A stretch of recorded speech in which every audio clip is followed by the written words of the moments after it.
Hello mga ka-chillax! Welcome to my YouTube channel. So kung bago pa sa YouTube channel, don't forget to like, comment, and subscribe. So ngayon nakikita nyo, no, nandito tayo sa bagong ginagawa pa lang na bagong shop, bagong showroom ng EV Supreme. Ayan o, dito yan sa E. Rodriguez. Ayan o, Unit 4, Don Graciano Building, 1180 E. Rodriguez Senior Avenue, Quezon City. So yan. So dito kasi mas pinaganda, mas pinalaki. May parking para sa e-cars. So wag na tayo patumpik-tumpik pa, reviewin na natin tong Best Tune Pony. You know, alam nyo mga ka-chillax, isa to sa pinakamurang mini EV. Kaya na-excite. So as you can see, two-tone color siya, midnight blue at white. Ayun, no? Ang ganda na itsura nito. Very vibrant at ang cute mo na exterior. Medyo na-excite lang ako. So nakita ko to dun sa SMX, may maraming tao eh. So nandito yung pinaka-charging port niya. Ayan. So tanong natin mamaya kung ano ba to, kung ano yung charging niya, kung GBT ba o ano, Type 2. Tapos ang headlight nito, as you can see, ayan, naka ano na to, LED. Mamaya bubuksan natin yung ilaw. So yung kanyang bumper, ang ganda, no? Very defined. So midnight blue, meron ding pagka midnight blue to. Yung kanyang pinaka front bumper, yung kanyang toe hook. Ayan. Tapos ang kanyang gulong ay R12. Tapos meron siyang naka-rim lang siya, pero dahil may hubcaps, mas maganda itsura niya ngayon. Tapos ang sidings, ganun din, naka two-tone, manual side mirror. Tapos dito yung pinaka-sidings niya, meron ding combination of white and midnight blue.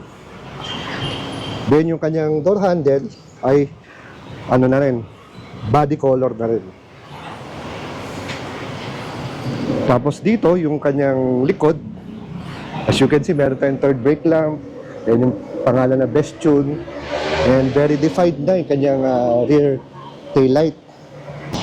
So as you can see, ang ganda na ilaw, oh. Napakaliwanag niyan, ganyan na naka-LED na. Very defined yung kanyang ilaw.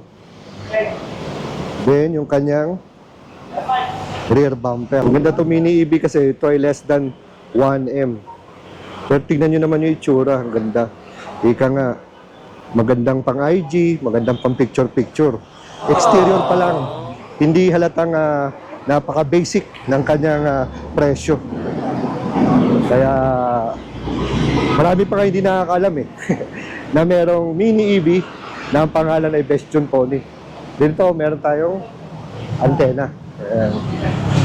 So flexible naman to kung sakali sumabit. Ano, flexible naman siya. At syempre wiper. Ayan. So doon naman tayo sa loob mga kasi. So dito sa kanyang ano, sa driver's door, very simple lang. Wala yung katulad na nakikita natin mga power, di ba? So pero meron siyang ano dito, may bulsa. Then meron dito yung cup holder din. Then napakalaking bulsa sa sidings, speaker, then yung ating door handle. So kinaganda nito, less than 500,000 lang Meron siyang features na cruise control and meron siyang tire pressure management system o TPMS. So imagine nyo sa ganung halaga, meron siyang features na ganyan, di ba? Napaka premium. Di ba? Then dito yung mga yung mga bintana. Yung sa mga power ng bintana. Ayan. Ayan. So ito yung kanyang power window. Ayan. Oh, di ba? Ito. Ayan. Power window yan. So imagine mo, less than 500,000, may power window ka na. Di ba? May TPMS, tire pressure management system, meron kang cruise control, may power window ka. Then ito syempre yung reverse, neutral, and drive. And aircon, then radio. Then meron mga sabitan dito. Ayan mga sabitan. So as you can see, Ito yung mga vents natin. Dito sa gitna, adjustable ang vents. Ayan, yung dalawa dito sa gitna. Dito naman, sa left and right extreme, may lumalabas din ng hangin. Pero, ito ay fix po. Ayan, fix. So, yan. Then, dito sa ating dashboard, as you can see, di ba, ang ganda. Pwedeng patungan. Then, meron din tayong bottle holder dito. Then, itong parang may style siya na parang Lego, no? So, pwede ka maglagay dito ng mga Lego. So, compatible siya sa Lego. Di ba? Cute-cute. Tapos, may lalagyanan din tayo dito. Then, ito yung hazard. Tapos, ito yung ilaw. Ayan. Ilaw, hazard. Then, visor na may salamin. Sabi ko lang kung may ilaw to. So, yan. So, may visor, walang ilaw, siyempre. Dito rin, may visor din. Then, mayroon tayong grab handle dito. So, ito ay, kahit pa paano, ito ay 4-seater po. Yan. So, dito naman sa ating front passenger side, meron din bulsa. May bulsa rin dito sa baba. Speakers. And isa pang ganda dito sa Bestyon Pony, wala siyang harang. So, kahit na mukha siyang maliit, dahil tinanggal na yung harang dito, maluwag, di ba? Ika nga, pag may kasama kang chicks dito, asawang, pwede pa kayo mag-holding hands, di ba? Sana all. Well, napakaluwag eh. Pwede pa magdikit yung nyo dito, yung tuhod nyo, di ba? Joke lang. So, yun. Tapos dito, yung ating wiper, yung ilaw at signal light. Ayan. Then, ano ba to? Ay, susi. Yan, susian niya. So, hindi pa siya push start. Then, dito sa baba, makikita mo yung accelerator pad and brake pedal. Then, mano-mano pa to, yung handbrake. Ayan. Mas okay pa nga yan, para hindi magastos eh. Yung manual handbrake. O, diba? Then, fabric seats. Yan, ang ganda. Dahil, nagbe-blend ang color ng fabric seats sa kulay sa exterior ng ating Bestyon Pony. Then, ganun din yung ating parang ang ating ceiling. Ayan. Parang fabric pa. Tapos dito yan, medyo matigas na plastic. Plastic yan. So yun. Gusto ko dito, very spacious yung harapan, no? Pwedeng-pwede to. Napakagandang dalhin to. Lalo na kung mga pang-grocery nyo, mga pang-malapitan, pang-church, pang-school. Pwedeng-pwede na to. At ang maganda nun, hindi lang siya pang-malapitan. Dahil ito'y merong meters na range. So imagine nyo, napakalayo nun. Diba?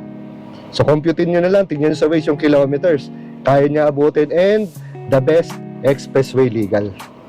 So punta muna tayo dito sa ating screen. So dito sa ating screen, makikita natin, ayan, yung kilowatts. Then yung ilang percentage na lang natitira, ayan, 55%. Power. So ngayon naka-neutral.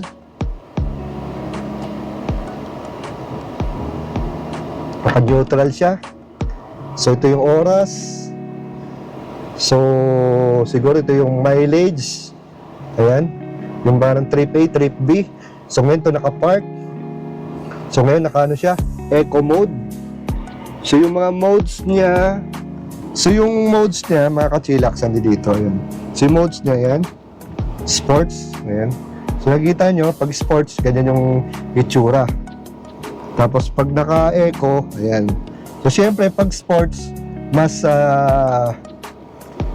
aggressive ang takbo. Pero syempre pag mas aggressive ang takbo, mas malakas kumonsumo ng kuryente. So dito naman sa likod natin, yan yung rear seats. Ayan.